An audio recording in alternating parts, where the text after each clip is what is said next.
Good morning, good afternoon, good evening. Welcome along to the Rolling Cup podcast. We are on episode 27. We are well over halfway through the year now in terms of weeks that we've done this. We are glad that you're still here. If you're watching and listening this evening or whatever time of the day you're listening or watching, we would love it if you would drop a like and subscribe. In the meantime, I am your host, the amazing Sniper Beef or Beef the Legend, whichever you prefer. Either way, I'm a professional gamer. I'm joined alongside my co-host wearing, is that a Real Madrid top? No, just a normal Adidas training top. Yes. Thank you very much. Devastate here. Thank you all for joining us. Hope your weeks are going well. I've had a good week. Been playing some Sins of the Solar Empire 2 with Vedic and Sentry that a couple of you may have seen if you watched any of the TikToks at the actual link up that we ran in July this year. But yes, thank you all for joining us. And hopefully this is a really good episode, a great chance to catch up with Beef and our other person joining us today, who is...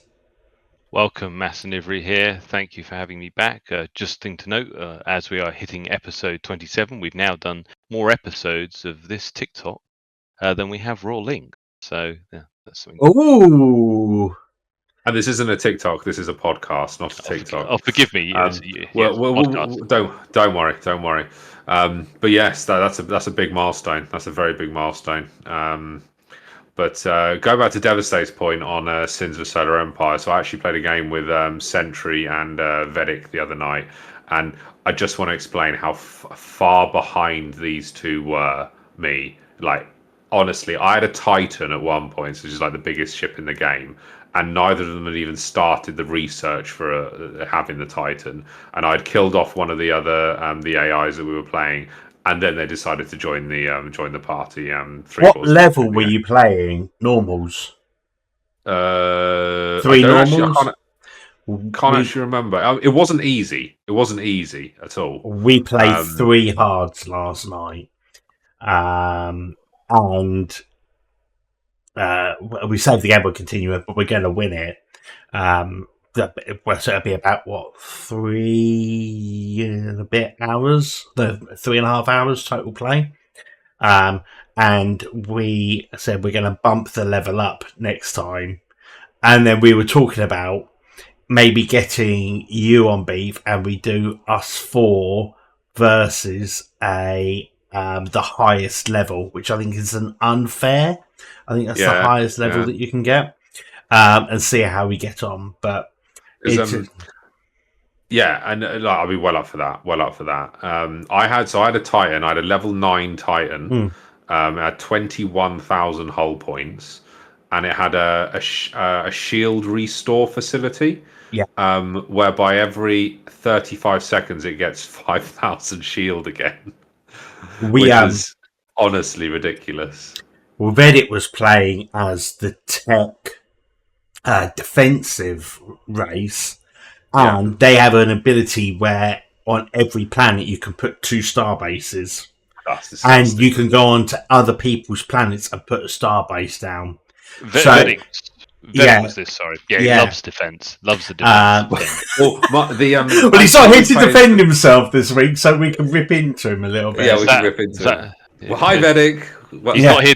Was that a clever pun or a bit of irony? I don't know. He's not here to defend himself because he loves defense. He loves it. Very good. He has a capital ship. I think we could be able to do it on Titan. But as it goes along, you can the capital ship or Titan can deploy the star bases. So my Titan can do that. But you can store them up. So he had like 6 or 7 star bases stored up. So as he was going in, he was just dropping star bases at every planet. So like we came under attack several times, and it's like it's like a phase jump inhibitor in there. So it basically means that their ships can't move away from the planet.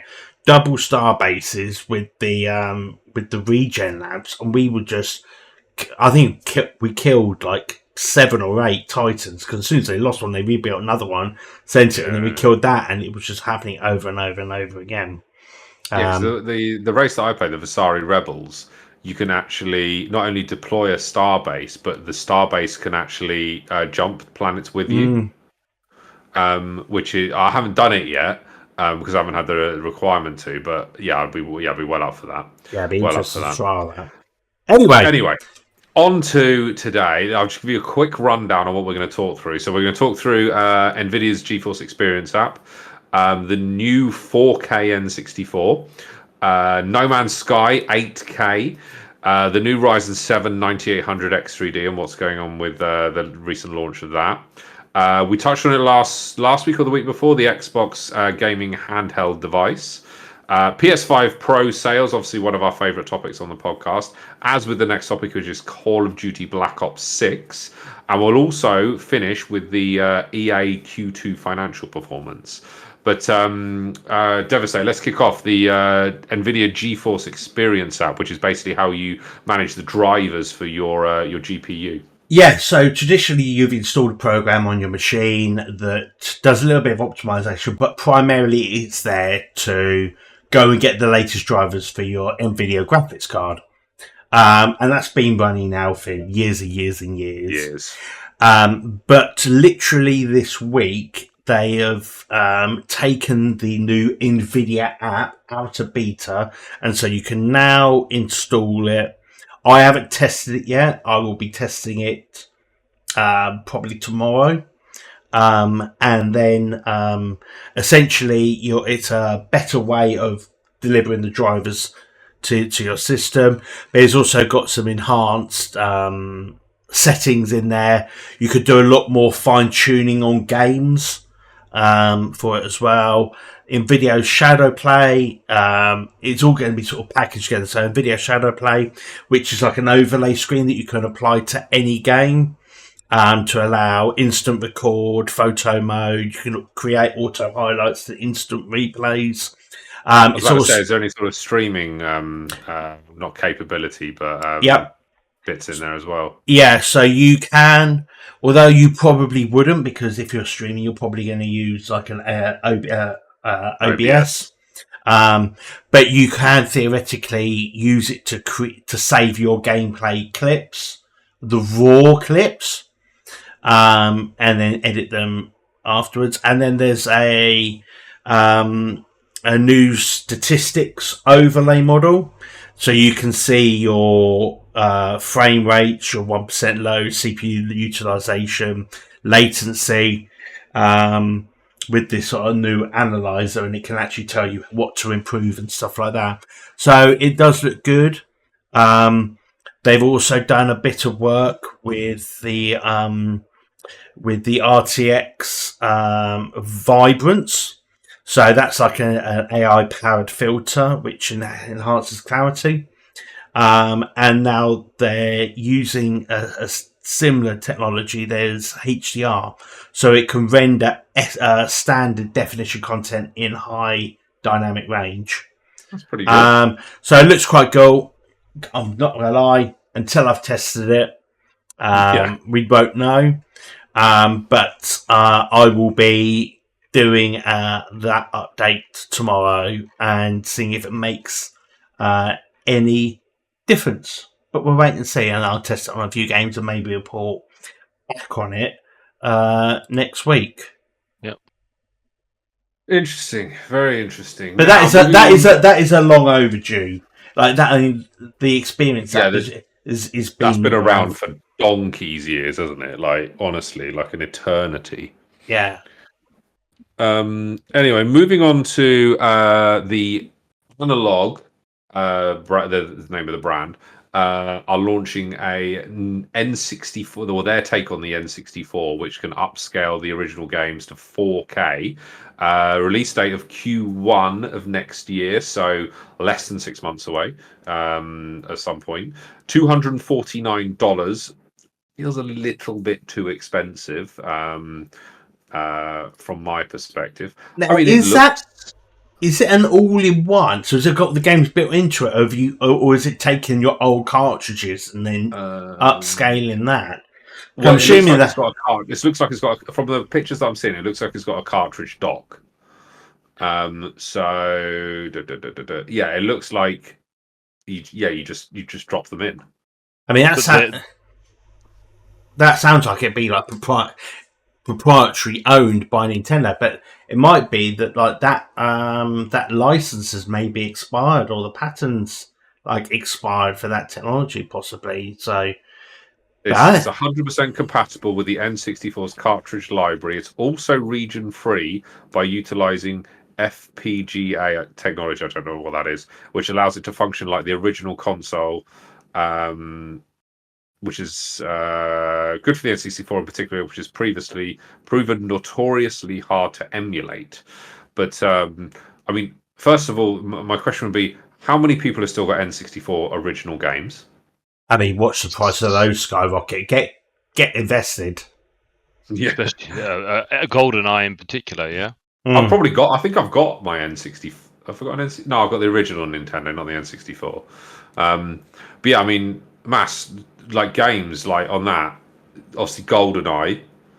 What others were very prominent. Zelda would be Yeah, Zelda. That Oracle of Time, was it?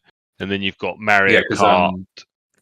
I was going to say Acidic Virus loved Zelda on the N64. Loved it. There's a supposed story that he was quite well through the game, quite some time through the game, allegedly. May be able to correct me if I'm wrong. And then he realised he'd used his own name for the character, and realised that the character's name was, of course, Link, and then restarted the game again just to use his name as Link. That is but he'll clarify if it's a real story or not, no doubt, in the comments. It's brilliant. And what else was there? There's obviously Super Mario 64. Because that was the start of the first game, wasn't it? An Edge magazine giving it a 10 out of 10. And then of course Mario Kart as well. I'm assuming Mario Kart would have been really good on that as well. It was very good. You know what? The only thing I hated the controller. But like, I'm looking at the pictures of the controller here, and it just looks like an Xbox controller that they're launched with. It looks pretty clean, to be honest. I mean, it looks very good. I don't know. Can I justify the 249? So it's going to be 199 quid, isn't it? Yeah. Price point. Well, so I think that N64 games. Well, I think, I mean, there's been a massive surge that over the last 6 or 7 years into retro gaming, and I think that we'll continue to see it as more and more games become online only until the developer stops supporting them. Then the game's effectively dead. So I think all these games are primarily all single player, run local games. I think there's loads of the like emulators around, isn't there? Like where you could get like an entire library of whatever console it is, it's games, and it could be on like a little stick. Like I've seen the little handheld ones where you get like all of the arcade ones on there, and it's like 20-30 quid, and you're like, that's a reasonable 100% you'd pay that. But to upscale an N64 game to up to 4K, am I going to pay 200 quid? There's nothing like getting the old cartridges out, blowing into them, and then sticking them into the machine. I mean, you can't. I mean, kids nowadays have got no idea, have they, Mass? Well, you can't buy that experience, can you? So, well, I mean, that's the one thing. Why is it crashed? Take it out and blow on it. Well, that was the one thing, is that essentially those cartridges were almost indestructible compared to ultimately a CD, which is a flimsy bit of plastic. Yeah, those cartridges you could chuck them around and leave them out, no, interesting. I'd be interested to hear Nintendo's take on it. Yeah, I mean, now that it's been announced. So where is it? So pre-orders kick off 21st of October. And they're out of stock. I've just gone on their website, completely out of stock. So what I would just say to anyone listening, and this goes for the majority of pre-order stuff, Go and watch a YouTube review video after release and find out. People will be posting them before trying to buy one. Yeah, they got. Oh well, so Analog actually do a whole range of other products which cover similar. So they do one for the Game Boy as well. $219 for a Game Boy. Well, they are. No, they are. If you try and get an original Game Boy now, they're ridiculous. They're so expensive. I've got two in my bedroom in the original with the original boxes. Sell them. Anyway, on to one of our favourite topics, the PS5 Pro. No Man's Sky. Yeah, there was an article I came across just later last week in relation to No Man's Sky and the PS5 Pro, but the claim being made that No Man's Sky runs at 8K on the PS5 Pro thanks to the Sony's new PSSR technology. That's SuperSAR. Is that PSSR, PlayStation Super Resolution? It's spectral. I think it's spectral. PlayStation Spectral Super Resolution. Okay. Yeah. And they said that Hello Games, who made No Man's Sky, have utilized the technology for it in order for it to be able to run 8K. If you, of course, have an 8K monitor. TV. And the monitor is the Dell monitor. So Dell do an 8K monitor? Yeah, the Dell UltraSharp UP3218K. And it's priced at the moment at £3,700 on Amazon. What screen size? It is 32-inch. Okay, so it's a decent screen size, but I'm not sure it warrants the £3,200 price point, given that you can only play one game. Well, so bear in mind that monitor will be designed for people doing video editing who will need to work at 8K to scale down to lower reses. I mean, the good news, Mass, on the Dell monitor, honestly, you and I know Dell monitors work very well for a very long period of time because you're still rolling with the 16 years and 6 months later, and it's still going strong. Yeah, so you can buy that 3,000 however many pound monitor, and that will last you until probably 2045. Comfortably, I would say. Yeah, in terms of, as long as it doesn't break, but in terms of resolution, I think you'll be fine for the next 20 years on that 8K. But yeah, if you are a big fan though of No Man's Sky, then obviously you have a PS5 Pro, then you're in luck. Well, I think it goes to show that the monitor as well to go with it. Yeah, I think what more a case of from the developer standpoint that they have obviously tested it with the PS5 Pro and seen what it's capable of. So whether this sees a greater amount, we spoke before about some of the titles being remastered for the PS5 Pro, and that if we see more developers going back and creating remastered editions, I mean, firstly, why wouldn't you? It could be an additional revenue stream. You've already developed the majority of the game. Like how easy would it be to actually upscale? But I think for me, it makes sense, and I think it's just a good indication of the performance levels of the PS5 Pro. Yeah, I'd agree with that. I mean, obviously, it goes back to are you going to actually then go out and buy a brand new monitor to take advantage of the capabilities of it? Don't know. Yeah. But it makes sense to launch a remastered version from my point of view. Why wouldn't you to get a bit more money for sure? Talking of new things, the Ryzen 7 9800X3D, obviously very recently launched, sounds like it's going to be an incredible CPU from Ryzen. But I was watching a video on TikTok today. Scalpers. They're already buying it up left, right, and centre, and listed on eBay 150 to 200 quid over list price. It doesn't surprise me, but these people have just got to just be like deleted from the planet. I mean, it's just taking advantage of hype to a certain degree. It's obviously a very good product, but hate the scalpers from that point of view. And like, are you going to spend £700 on a CPU? People do. Yeah, people will. I mean, Because the so graphics card- I think the price of the Ryzen 9950, that CPU, which is much more of a got more cores, more threads, and with a higher boost clock. That CPU is $650-ish price point. Pounds, about $800-ish. $800.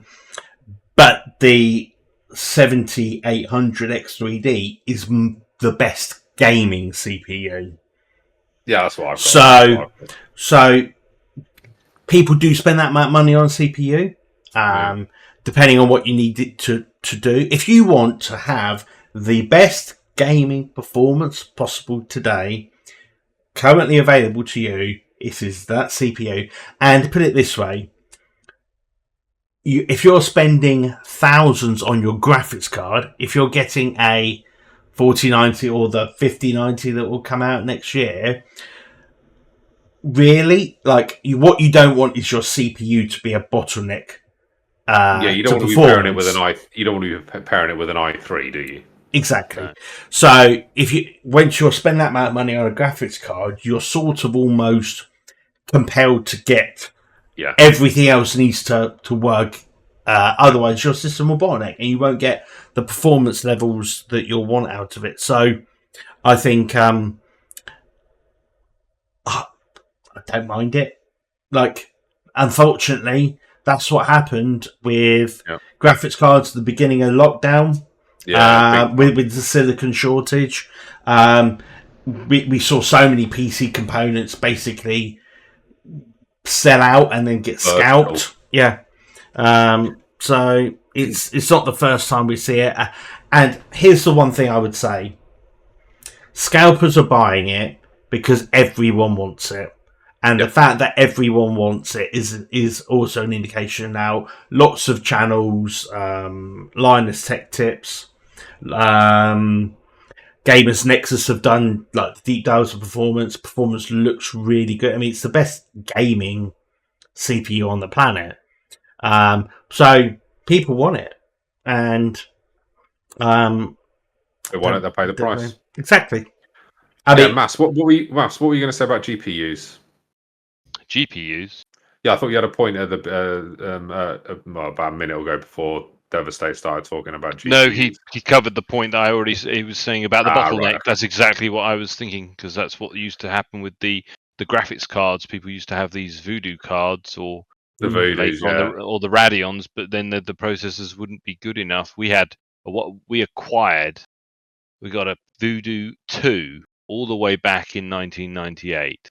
And we only had a P120 at the time, so we were getting some absolutely stunning results, but it was clearly acting as a bottleneck. Thankfully, we ended up getting a P2 350, and then put the Voodoo 2 into that, and we were reaping even, so night and day. But yeah.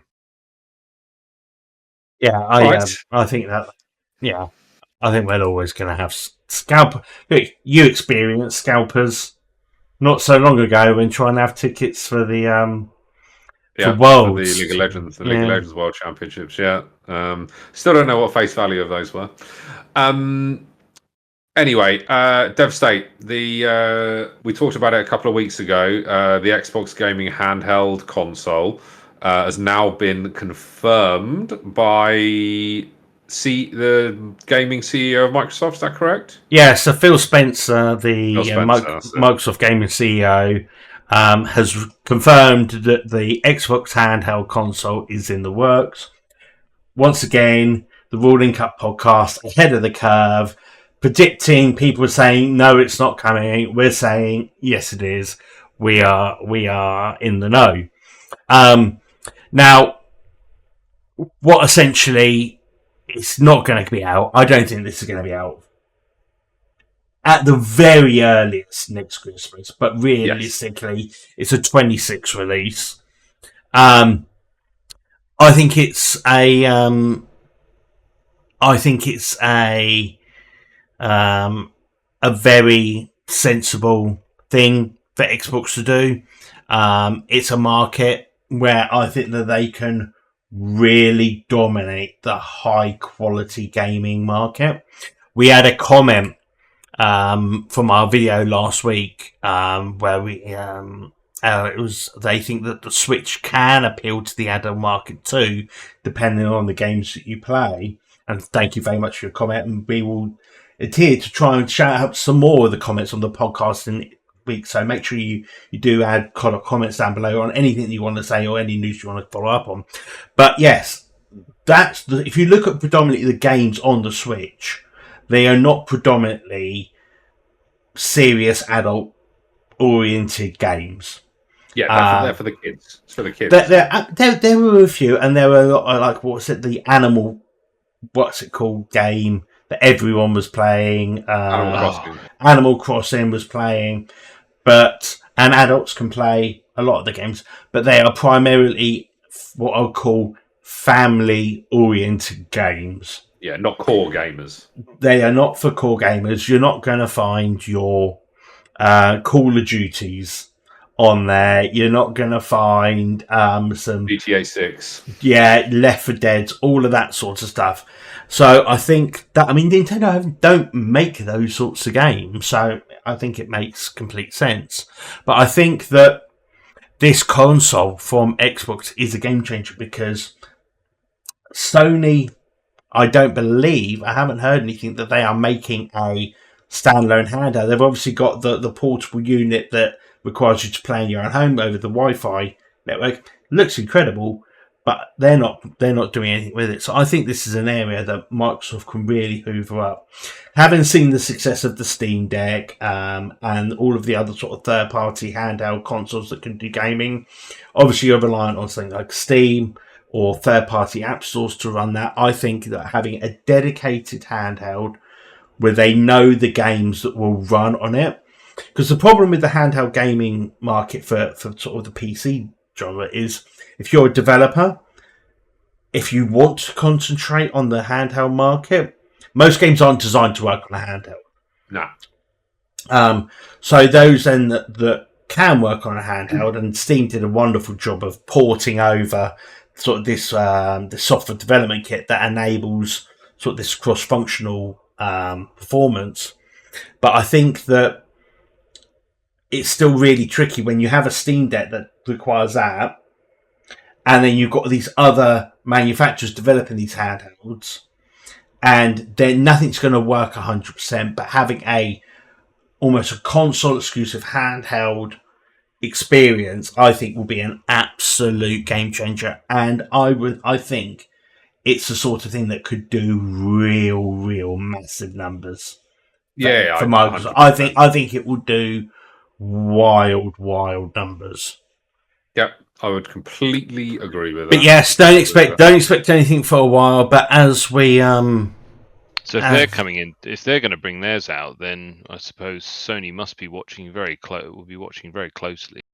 Oh yeah, you got to think that if Phil Spencer's gone, we're launching a handheld, Sony aren't going to go, all right then.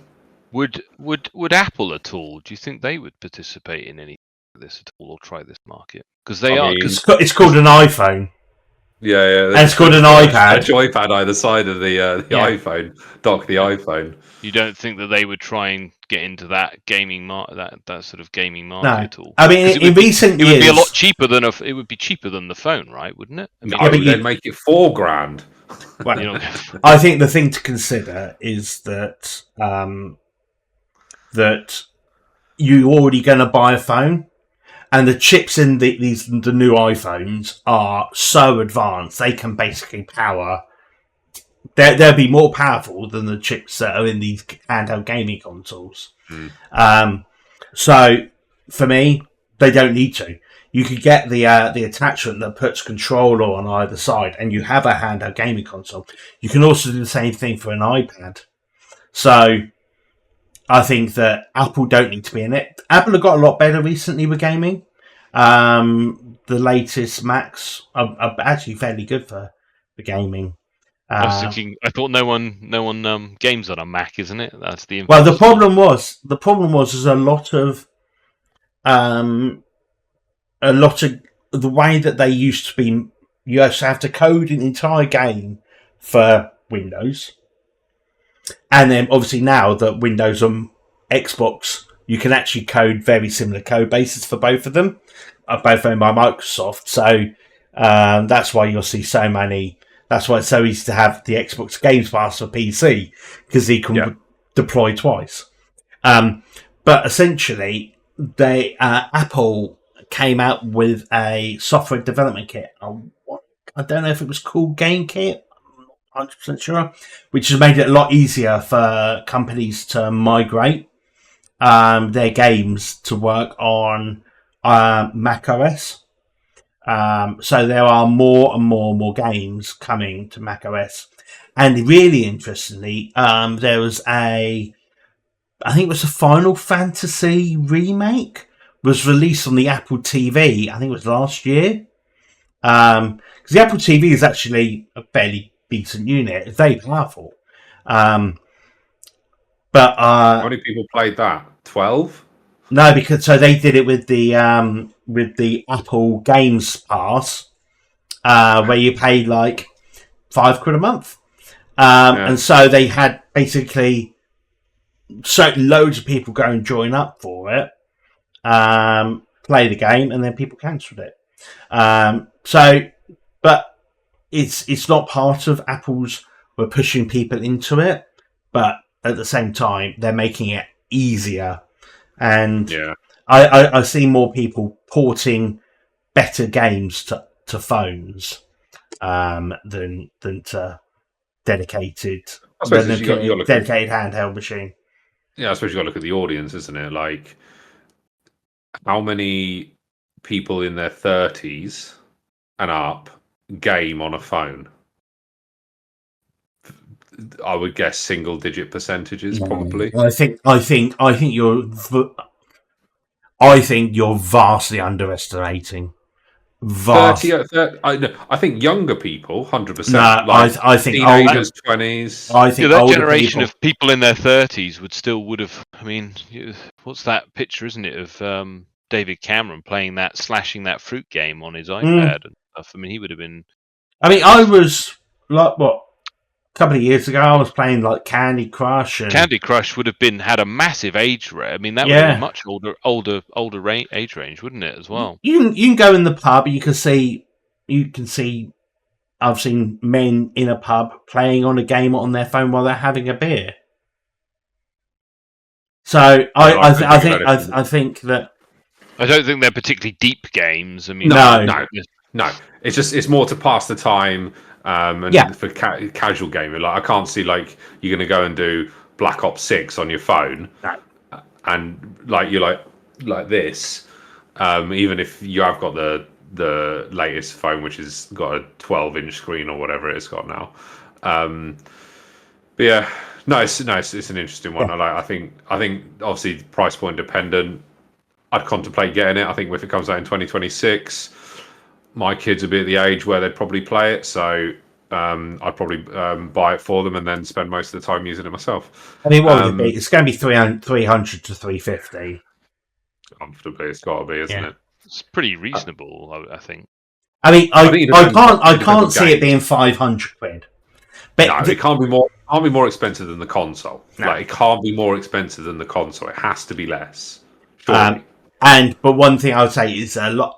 Be really interesting to see. Obviously, it's going to be built with Games Pass in mind, so it wouldn't surprise me if they didn't do what they did when this generations of Xbox launched, the Series S, Series X, where they did it for I think it was £24 a month, and you got the console.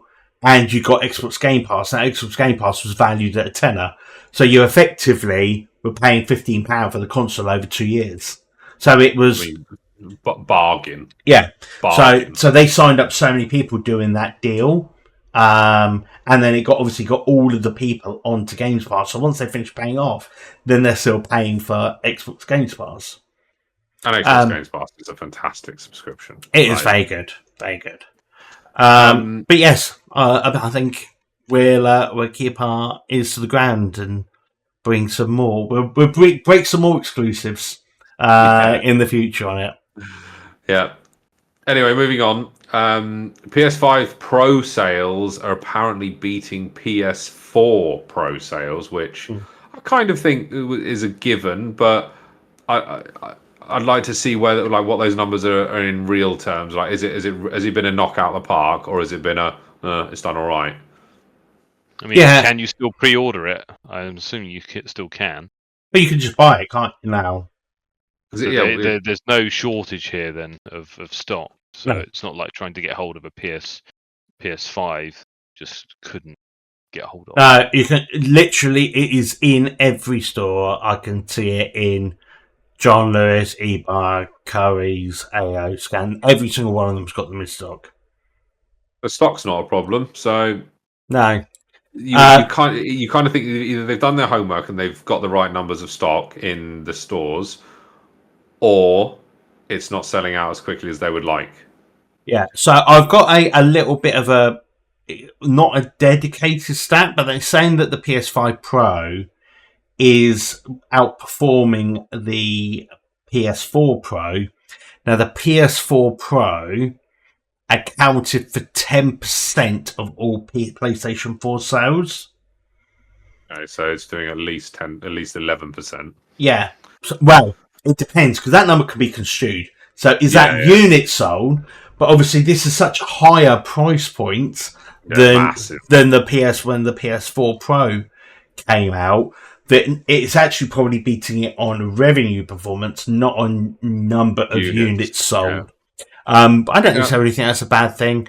I think that we go back to a comment from 88 Direction. On last week's podcast, and he said, I don't think Sony are really pinning any dreams on the PS5 Pro. It's not meant to be a taking the market type console. The updated versions historically have always had good success, and it's not really any different than updating a ridiculously good graphics card to a new model. It's a bit of a novelty, really, but by no means it will change the landscape. It makes sense based on past releases. I mean, I agree on that in principle. It is the sky-high price difference of £800. Yeah. I think that is the major difference. It was massive. I think that we were talking almost, was it 70% price increase over the base unit? Yeah. So that's where the price rise is quite ridiculous, in my opinion. Because I don't think the PS4 Pro had that much of a price increase over the PS4. So it was a small step change as opposed to an absolutely gigantic leap, wasn't it? Yeah.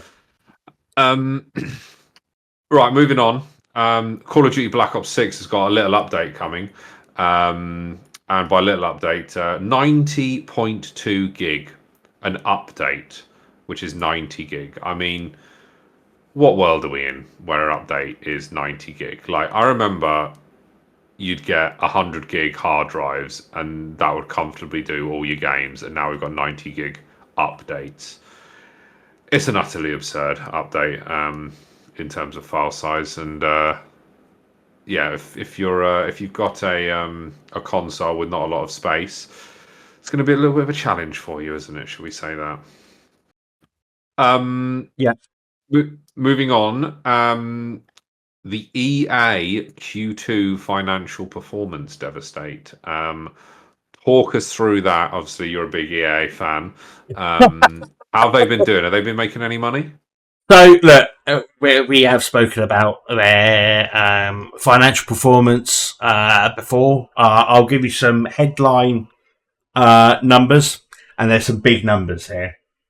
And so this is their quarter 2 performance. That is from July, August, and September of this year.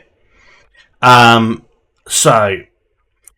this is going to be compared to their previous year. So their full game. So this is how much money they have earned from game sales has risen from 621 million to 716 million. So that is a rise of almost 80. It's a rise of 94 million pounds. 15% then. Yeah, their live service hasn't risen that much though. So 1.29 billion to 1.3 billion. So it's a rise of 10 million. Now, million. For me, what's interesting there is that they've had almost 100 million more revenue in games, but their live service, which is obviously, you can hear by the numbers, a much greater percentage of their revenue, hasn't increased that much. But their general numbers are they've gone from $1.9 billion to $2.02 billion. So they're up 100 million, give or take. It's acceptable numbers, isn't it? Yeah. For a quarter. A quarter. Yeah. So I mean, obviously, we haven't reached the Christmas period. I mean, it's going to be really interesting when we hear in probably the end of January what their Q3 performance will be. I expect a big uplift, but there is ultimately so much money that this company is making. What I will just sort of tail into though is that there is quite a negative fan response to EA at the moment in the FC community. People are leaving the game by droves. It is all the content creators are feeling it. All their viewer numbers are down. People are going, this game is not fun. We're going to go and play COD. Wow. Call of Duty. There's so many people that like. Why? All right, from your perspective, why? Why is it? Why are people leaving, and why are they going? I'm bored. So gameplay is appalling this year. It's such an defensive game, and the AI attacking is not good enough. In recent years, what's called the menu grind. So not actually playing the football game, but actually sorting stuff out in the menus and building and packing cards and stuff used to be a lot better. They've really restricted it this year, and you really can't do much. Or if you want to do it, you're really having to pay a lot more money. Some of the store packs are just ridiculous. So that, like I touched on before, we had £100 store pack. There's currently 19 different packs that you can buy. Right now, if I was to go and buy all of the packs, I will be spending over £1,000. Oh my day! So now you can see why their live service elements earn so much money, because this is an aid to people to get into gambling. This is teaching kids to open packs and gamble. And I looking at other content creators and some of the people that talk to them, and they say they're addicted to opening packs in the game. Yeah, and it's a real bad scenario. But that's not why people are leaving. The gameplay is poor. The menu grind system is poor. They made a number of changes, and they're running promos that no one cared about. And this game has been out for 7 weeks, there are so many people that are just not wanting to play this game, and it's the real hardcores that are still playing it. The casuals have left it, and I think it's damning. But if you have paid £100 for this game after 7 weeks, that's a lot of money. It's not a good place. I will just quickly highlight, going back to the performance. I do have the 12-month performance, so the previous 12 months for EA, and then the subsequent year previous. So in 2023, so this was October to September 2023, October 22 to September 23, they did 2 billion in game sales and 5.5 billion in live service. That's 7.59 billion total. 2024 performance for the same period, 1.9 billion. So that was a drop on 23. And 5.49 billion in live service, which is down as well. So that brings out at 7.4 billion. So that is a drop of almost $200 million. So while that comparative period we spoke about is up a little bit, their 12-month performance numbers are slightly down. So I think that's an interesting thing. And say when we come and look at the post-Christmas numbers, it'd be wild. I mean, the eye-opening one for me there is their their live service is what, nearly 2x their game sales. Yeah, it's more like 65 to 70%. Yeah, yeah, that's unreal. Now what I will just say is live service includes, like in EA, you can open packs, you can do all of that stuff. So buying in-game currency essentially. But there's also, if you buy EA Play or EA Play Pro, which is their monthly or annual thing to get games included in the same way like Xbox Games Pass works. So those numbers will be included. So those full game numbers are what I'll call retail. People buying the full price of the game outright. But yes, those numbers are slightly down. I'll be really interested to see how they are doing in the end of January for the Christmas period, and we will cover that as well. I mean, Mass, what game are you going to spend £100 on that you'd be like, I'm happy to spend £100 on it? I mean, would you have spent £100 on Generals if Generals is £100? Oh, what the HD version? If they re-released it, yeah, it would be. I mean, I don't know. Maybe I'd pay. I don't know. Would you pay £100 for GTA 6? No, I wouldn't pay. So I think for me, it's value for money, isn't it? It's got to represent value. So if I pay £50 for a game, and I'm making up the numbers here, but I pay £50 for a game and I get 50 hours out of it, I've paid £1 an hour to play it. If I pay £100 for a game and I do 1,000 hours in it, that's better value than the other option. So you said, wow, when I paid £100 for FIFA, but I'll do 700 hours. Wow, last year I did 700 hours in the game. Because if you only did, say, 70 hours, you'd end up buying several other games to make up the rest of that 700 hour, the other. The missing portion. 700 hours or whatever. Well, that's the thing. 630 hours. Yeah, I mean, so I think that's the thing. It's the value proposition to you. If you can justify it, if you can play it, and if you feel that actually, as long as I don't buy any store packs, if that is the only thing that I pay, then it's a value investment.